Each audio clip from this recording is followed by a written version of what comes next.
विदर्भासह राज्यात बऱ्याच ठिकाणी तापमान खूप जास्त वाढलेलं आहे.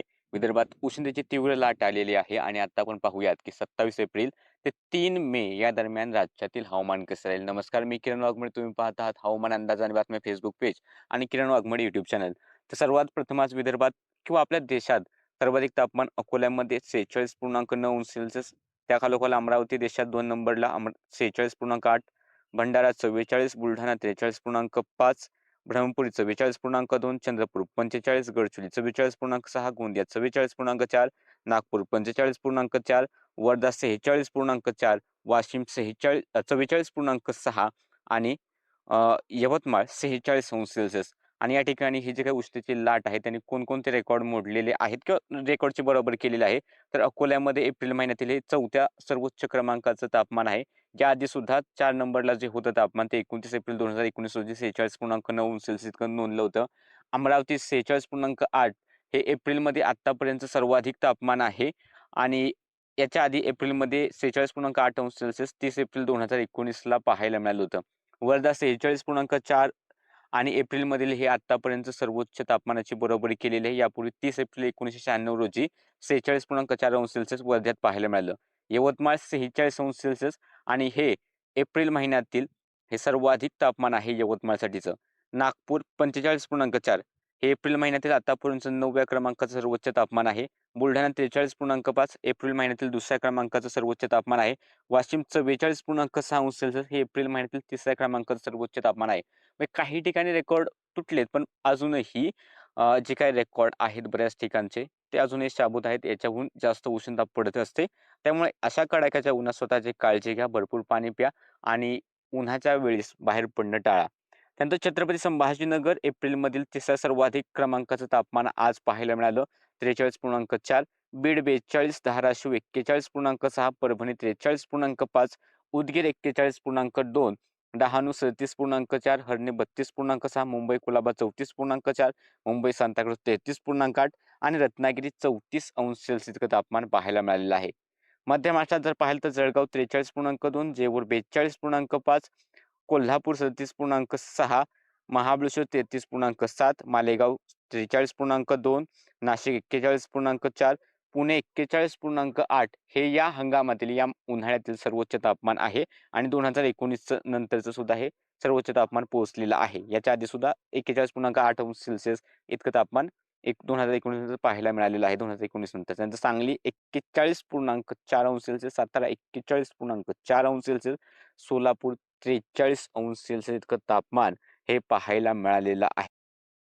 आणि साताऱ्यातील हे जे 41.4 अंश सेल्सिअस आहे, हे 6व्या क्रमांकाचं सर्वाधिक तापमान एप्रिल महिन्यातील आहे. आता जर पाहिलं ही उष्णता का पाहायला मिळते? कारण एक हाय प्रेशर किंवा हवेचं उच्च दाबाचं क्षेत्र हे महाराष्ट्राच्या आसपास पाहायला मिळते. त्यामुळे अँटी सायक्लोनिक सर्क्युलेशन हे दिसतंय. हवेची ही उलटी चक्राकार स्थिती आहे. ढग निर्मितीला हे अडथळा करते. तरी सुद्धा उष्णता खूप वाढल्याने काही ठिकाणी स्थानिक ढग निर्मिती झाली.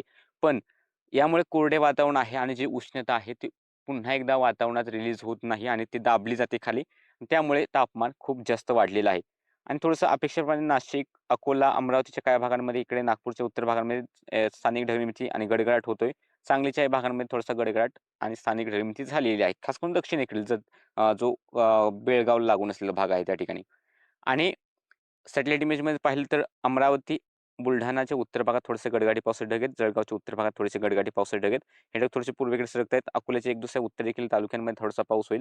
नागपूरच्या उत्तरेकडील एक दुसऱ्या भागांमध्ये किंवा भंडाऱ्याच्या उत्तरेकडील एक दुसऱ्या भागांमध्ये थोडासा पाऊस होईल. जास्त मोठा पाऊस नाहीये हा. त्यानंतर नाशिकमध्ये सुद्धा स्थानिक ढगनिर्मिती होती. एक दुसऱ्या ठिकाणी थोडासा पाऊस झालेला आहे. खूप मोठा पाऊस नाही. सांगलीकडे सुद्धा थोडेसे असे स्थानिक ढगनिर्मिती आहे. खूप मोठ्या क्षेत्रावरती पाऊस सध्या तरी नाही. काही अंशी ढगाळ वातावरण आहे आणि रात्रीचं तापमान या ढगांमुळं अजूनच जास्त राहण्याची शक्यता आहे. आणि रात्रीचं तापमान जर का खाली गेलं नाही, तर ही उष्णता खूप भयंकर असते. शरीरासाठी सुद्धा ही खूप वाईट आहे. आता जर आपण पाहिलं, की या आठवड्यात हवामान कसे राहील? तर उद्या सोमवार तापमान हे अजूनही जास्तच राहील. विदर्भ, अकोला, अमरावती, यवतमाळ, वर्धा, चंद्रपूर, नागपूरचे भाग असतील 45 अंश सेल्सिअसहून अधिक किंवा काही ठिकाणी 46 अंश सेल्सिअसहून अधिक तापमान जाऊ शकतं. नागपूर, भंडारा, गोंदिया, गडचिरोली 44-45 अंश सेल्सिअस किंवा काही ठिकाणी त्याहून अधिक. बुलढाणा, वाशिम साधारणतः काही ठिकाणी 42 पेक्षा अधिक, काही ठिकाणी 44 अंश सेल्सिअसपेक्षा अधिक. परभणी, हिंगोली, नांदेड, लातूरचे भाग या ठिकाणी 43, 44, छत्रपती संभाजीनगरचे काही भाग असतील 42-43 पर्यंत जाईल. जळगाव 43-44 पर्यंत जाऊ शकतं. जालना, बीड, लातूर, सोलापूरचे भाग असतील साधारणतः 41 ते 43 अंश सेल्सिअस दरम्यान. मालेगाव 43 अंश सेल्सिअसच्या आसपास. धुळे, नंदुरबारचे काही भाग 43-44 अंश सेल्सिअस. पुणे शहर पुन्हा एकदा 40 अंश सेल्सिअस किंवा त्याहून थोडंसं अधिक. नाशिक शहरातही 40 अंश सेल्सिअस किंवा त्याहून थोडंसं अधिक तापमान राहील. आणि हे जे पूर्वेकडील भाग आहेत पुणे, सातारा, अहिल्यानगर, सांगली या भागांमध्ये सुद्धा तापमान साधारणतः हे आपल्याला 41 अंश सेल्सिअस किंवा त्याहून अधिक पाहायला मिळेल. कोकणात किनारपट्टीला तापमान 34-35 अंश सेल्सिअस, किनारपट्टीपासून दूर असलेल्या भागांमध्ये तापमान हे साधारणतः 42 अंश सेल्सिअसच्या आसपास राहण्याची शक्यता आहे. आणि ही उष्णता हळू कमी होण्याची सुद्धा शक्यता दिसते. आणि उद्या स्थानिक ढगमिती होऊन काहीसा गडगडाट नागपूर, भंडारा, गोंदिया, गडचिरोली, चंद्रपूरकडे किंवा जळगावचे उत्तर भाग, बुलढाणा, अकोला, अमरावतीच्या उत्तर भागात स्थानिक ढगमिती झाली तर एक दुसऱ्या ठिकाणी गडगडाट आणि पाऊस होण्याची शक्यता आहे. ही स्थिती कोल्हापूर, बेळगाव, सांगली, सातारा इथेही राहील, की स्थानिक ढगनिर्मिती झाली तर एखाद्या ठिकाणी गडगडाट होईल. सोलापूर, धाराशिव, लातूर, नांदेड सुद्धा स्थानिक ढगनिर्मिती होती. लक्ष ठेवा. मोठी शक्यता नाही, मात्र लक्ष राहू द्यात. इतर ठिकाणी सोमवारी पावसाचा अंदाज नाही. सोमवारनंतर मंगळवारपासून पश्चिमेकडील वारे वेगाने वाहू लागतील. जे अँटीसायक्लोनिक सर्क्युलेशन आहे ते अरबी समुद्रात थोडंसं दूर जाईल आणि त्याचा प्रभाव म्हणून जी उष्णता वाढलेली ती थोडीशी कमी होईल आणि हे जे काही पश्चिमेकडचे वारे आहेत ते वाढतील. आणि हे आत्ता जी काही उष्णता पडते एप्रिल आणि मे महिन्यात ती पडतच असते उन्हाळ्यामध्ये. अ, आपल्यासाठी हे नॉर्मल आहे, की तापमान 44-45 किंवा विदर्भात 46 पर्यंत 47 पर्यंत सुद्धा काही वेळा जातं आणि नॉर्मली 45 अंश सेल्सिअसपेक्षा जास्त तर बऱ्याच वेळा पाहायला मिळत असतं. तर हे नॉर्मल आहे विदर्भासाठी सुद्धा आणि मध्य महाराष्ट्रासाठी सुद्धा हे नॉर्मल आहे. याहून अधिक तापमान याच्या अगोदर सुद्धा पाहायला मिळालेले आहेत. आणि आता सोमवारनंतर मंगळवारचा जर अंदाज पाहिला की तापमान थोडंसं कमी होईल. विदर्भातही तापमान हे साधारणतः 44-45 अंश सेल्सिअस पर्यंत घसेल. म्हणजे हळू घट तापमानात 1 ते 2 अंश सेल्सिअसने मंगळवारपासून पुढे पाहायला मिळेल. आणि मंगळवारी सुद्धा पूर्व विदर्भाच्या काही भागांमध्ये स्थानिक ढगमिती होऊन काही ठिकाणी गडगडाट होऊ शकतो. ही स्थिती पश्चिम महाराष्ट्राच्या घाटाच्या आसपास सुद्धा आणि इकडे बेळगावच्या भागांकडे सुद्धा राहील, की स्थानिक ढगमिती होऊन कुठेतरी पाऊस होईल. त्यापेक्षा बेळगावकडे स्थानिक म्हणण्यापेक्षा बेळगावकडे गडगडाट आणि पाऊस नक्की होईल. आपल्या पश्चिम महाराष्ट्राच्या काही भागांमध्ये फक्त स्थानिक ढगमिती झाली तर मंगळवारी पाऊस होईल. मंगळवारनंतर बुधवारी सुद्धा पूर्व विदर्भाच्या एक दुसऱ्या ठिकाणी स्थानिक ढगमिती झाली तर थोडासा पाऊस होऊ शकतो. जास्त शक्यता नाहीये. आणि या दरम्यान घाटाच्या आसपास सुद्धा स्थानिक ढगमितीवरती फक्त लक्ष ठेवा. सध्या तरी जास्त शक्यता दिसत नाही. तिथून पुढे जर पाहिलं तर साधारणतः शुक्रवारच्या आसपास पुन्हा एकदा शुक्रवार, शनिवारच्या आसपास पुन्हा एकदा विदर्भाच्या भागांमध्ये स्थानिक ढगमितीसाठी वातावरण अनुकूल राहील आणि त्याच दरम्यान इकडे मराठवाड्याच्या दक्षिण भागात सुद्धा स्थानिक ढगमिती होण्याची शक्यता थोड्याफार प्रमाणात आहे.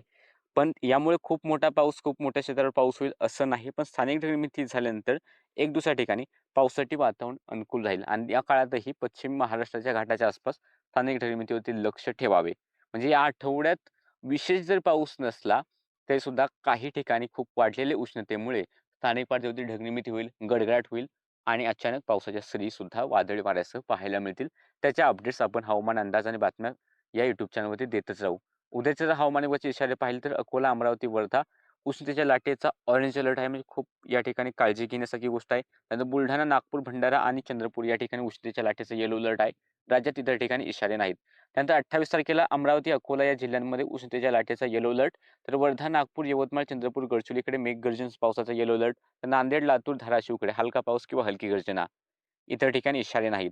त्यानंतर 29 तारखेला वर्धा, नागपूर, भंडारा, गोंदिया आणि चंद्रपूरकडे मेघगर्जनचा पावसाचा येलो अलर्ट, नांदेड, लातूर, धाराशिव, सोलापूर हलका पाऊस किंवा हलकी गर्जना. इतर ठिकाणी उष्णतेच्या लाटेची इशारे नाहीत, मात्र तापमान थोडंसं अधिक राहील.